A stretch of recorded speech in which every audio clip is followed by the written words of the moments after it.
नमस्कार। होली मिलन समारोह में पधारे वाराणसी जिले के बीएसए अरविंद पाठक ने आरटीई के संबंध में कही बड़ी बात। और यहाँ उपस्थित बहुत ढेर सारे अन्य हमारे जो प्रबंधक और सम्मानित प्रधानाचार्यगण हैं, हमसे लगातार अनिल जी आते रहते हैं और भी एक आप लोग पूरे संगठन के लोग 8-10 लोग हमेशा आते रहते हैं राइट टू एजुकेशन एक्ट के संबंध में या अन्य समस्याओं को लेकर के। तो समय समय पर बातचीत होती रहती है, वार्ता होती रहती है, लेकिन उससे आगे बढ़ करके ढेर सारे लोगों से मुलाकात होने का अवसर कम ही प्राप्त होता है। तो ये बहुत अच्छा अवसर मिला। अभी आप लोगों की मेहनत से और प्रशासन की क्रियाशीलता से, शासन की क्रियाशीलता से करीब 50 करोड़ रुपए का भुगतान राइट टू एजुकेशन एक्ट के अंतर्गत करीब 788 विद्यालय के प्रबंधकों के खाते में किया गया है। हो सकता है कि कुछ आप लोगों के ग्रीवांश अभी शेष हो कि किसी की ज़्यादा धनराशि की डिमांड की गई थी और कम मिली या कुछ बाकी का, तो उसको भी हम लोग आगे उसको भी निपटा लेंगे। ऐसा नहीं है, समस्या का समाधान किया जाएगा हर स्तर पे।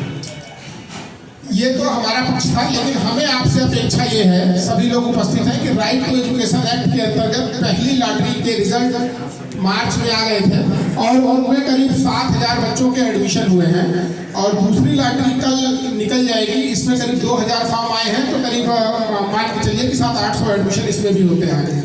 तो आप लोगों से अनुरोध है कि जो हमारे राइट टू एजुकेशन एक्ट के अंतर्गत जिन बच्चों का प्रवेश हुआ है उनका प्रवेश अपने विद्यालयों में ले लें, उनको अपने यहाँ प्रवेश दें, उनसे कोई फीस वगैरह की डिमांड ना करें, क्योंकि आप जानते हैं ये वो बच्चे होते हैं जो बहुत से हमारे वीकर सेक्शन के बच्चे हैं, जो गरीब बच्चे हैं, जो कहीं ना कहीं पढ़ नहीं पाते हैं।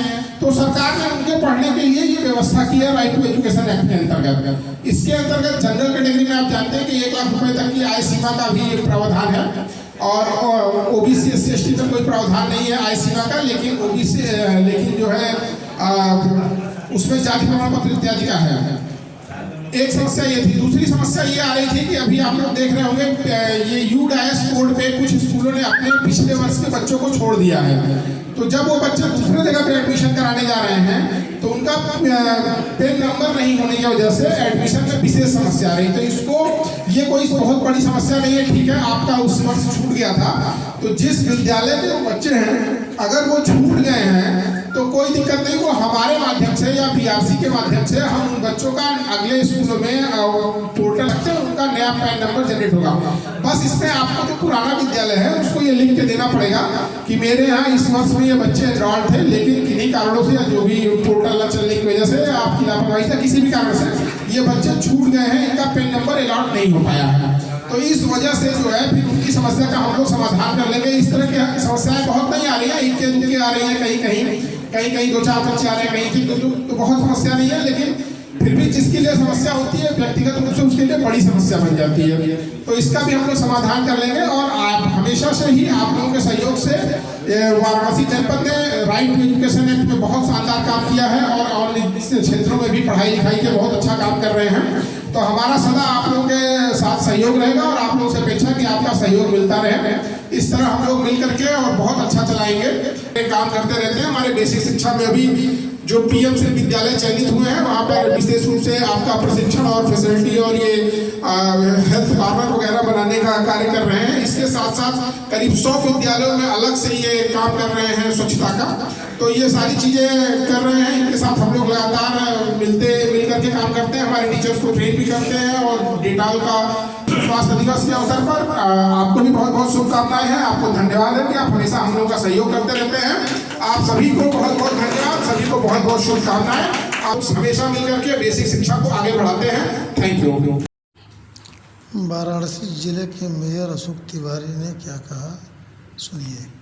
देखिए, जो प्राथमिक एवं जूनियर हाई स्कूल विद्यालय का जो कल्याण एसोसिएशन है, ये बहुत अभिनव प्रयास कर रहे हैं कि 800 विद्यालयों में स्वच्छता का कार्यक्रम चला रहे हैं। तो एक बहुत बड़ा अभियान है। हमारे देश के यशस्वी प्रधानमंत्री, हम सबके लोकप्रिय सांसद आदरणीय नरेंद्र मोदी जी का हमेशा जोर इस बात पर रहता है कि हम स्वच्छता पर ध्यान दें। हम सब लोग काशी में किस तरह से काशी को स्वच्छ बनाने में एक एक व्यक्ति ने सहयोग किया है। तो अगर संस्थाएं इसमें आगे आती हैं तो बहुत उनका प्रयास सराहनीय है, प्रेरक है। हम बहुत शुभकामना देते हैं और हम सब मिलकर अपनी काशी नगरी को सुंदर बनाएं ताकि हमारे प्रधानमंत्री जी की जो कल्पना है उसे और साकार कर सकें।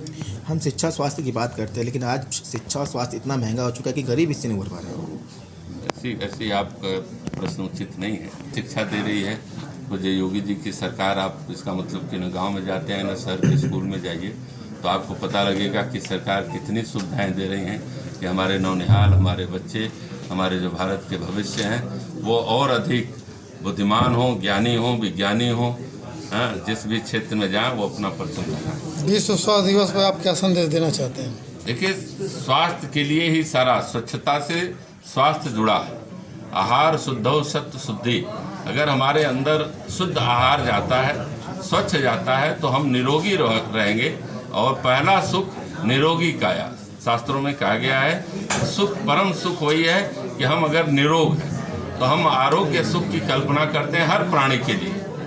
आरोग्यम धन संपदा, यही धन है, यही संपदा है। शुभम करोति कल्याणम आरोग्यम धन संपदा शत्रुबुद्धि विनाशाय दीपः ज्योति नमोस्तुते। हमारे पूजा विधान में ये प्रतिदिन का है कि सभी प्राणी मात्र आरोग्य सुख की हम कल्पना करते हैं। इसलिए सभी लोग आरोग्य रहें, सभी के अंदर ये भावना जगे कि हम कैसे अपने भी स्वस्थ रहें, दूसरों की भी चिंता करें। अभी आप अपने बयानों में कह रहे थे कि सरकार बनने के बाद, योगी सरकार बनने के बाद कोई भी ऐसा केस नहीं है जिसमें एक बच्चे की किडनैपिंग के मामले सामने आ रहे हैं। लेकिन कई दिनों से हमारे ब्रांच में जो एक अधिवक्ता जो लापता है, लगातार उनके जो परिवार वाले हैं पुलिस वालों से मिल रहे हैं, पुलिस वाले भी परिवार से, लेकिन उस पर कोई अभी तक कार्रवाई नहीं हुई। ना वकील साहब मिले हैं। वो ऐसा उसके कारण का पता लगाया जा रहा है। प्रशासन उस पर बहुत गंभीर है और जल्द उसके परिणाम सामने आएंगे। वाराणसी से अजय राय ये मोदी के खिलाफ तीसरी बार खड़े हो रहे हैं, क्या कहेंगे?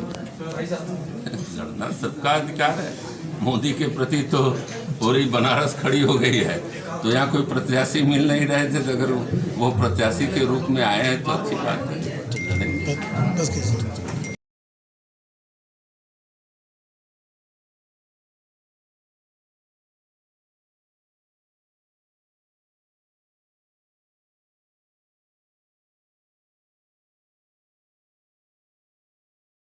गुप्ता, प्राथमिक एवं जूनियर हाई स्कूल विद्यालय कल्याण एसोसिएशन का प्रेसिडेंट। अनिल जी, किस तरह का कार्यक्रम किया जा रहा है?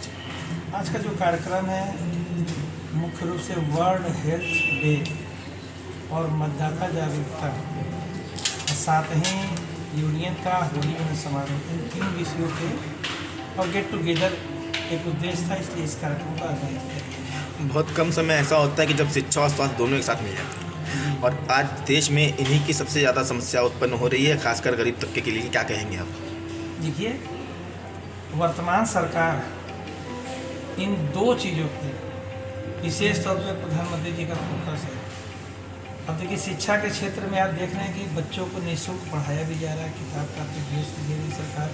प्राइवेट स्कूल में उनका फीस भर रही है, आरटी के तहत जो एडमिशन हो रहे हैं, और उन बच्चों को जो उसमें पढ़ रहे हैं उनको 5,000 रुपया एनुअल सरकार दे रही है उनके अकाउंट में।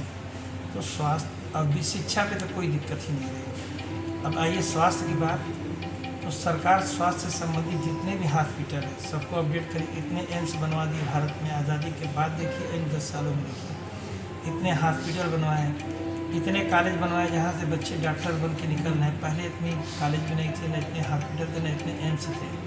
तो 10 सालों में जो मोदी जी की उपलब्धि है वो बहुत बड़ी उपलब्धि है। और आप सफाई की भी बात कर लें तो बनारस का पहला प्रधानमंत्री देश का ऐसा रहा जिन्होंने देश के सफाई कर्मियों का चरण धोकर पूरे देश को और स्वच्छता के अभियान को मजबूती से साथ आगे बढ़ाने के लिए झाड़ू हाथ पहुँचा है। उसके बाद सारे वीवीआईपी कल्चर को ख़त्म करके सबको सामान्य किया। इन तीनों विषय पे कोई देश में अब समस्या नहीं है। ये जो प्रोग्राम हो रहा है इसमें मुख्य अतिथि कौन थे? ये जो प्रोग्राम हो रहा है इसमें मुख्य अतिथि हमारे एमएलसी श्री धर्मेंद्र सिंह जी थे। अभी हमारे माननीय मंत्री जयशंकर विद्यालय भी आएंगे, और डीएम के यहाँ एक मतदाता जागरूकता का मीटिंग चल रहा है राइफल क्लब में, उसके बाद हमारे जिला बेसिक शिक्षा अधिकारी महोदय भी आ रहे हैं और जिला विद्यालय निरीक्षक भी हैं। इसमें केवल बनारस के लोग ही शामिल हुए हैं या फिर अगल बगल जिले के भी लोग नहीं, हैं? कई जिलों से लोग आए हैं। बनारस के कई जिलों के आसपास के लोग यहाँ उपस्थित हैं, जो भी प्रबंधक हैं। क्या मैसेज देना चाहेंगे शिक्षा स्वास्थ्य को लेकर काशीवासियों को? देखिए, हमारे जो कमेटी का जो पहला उद्देश्य था कि जितने गरीब बच्चे हैं शहर में या उनके आसपास के एरिया में यहाँ विद्यालय को खोले, कोई भी बच्चा शिक्षा से वंचित ना हो, और यदि किसी के पास पैसे नहीं है, पढ़ना चाहता है अच्छा, तो उनका उद्देश्य हम लोगों ने ये बनाया है कि हम उनको फ्री में पढ़ाएंगे जिसके पास पैसे नहीं, और यूनिफॉर्म भी देंगे अपनी तरफ से और बुक भी प्रोवाइड कराएंगे।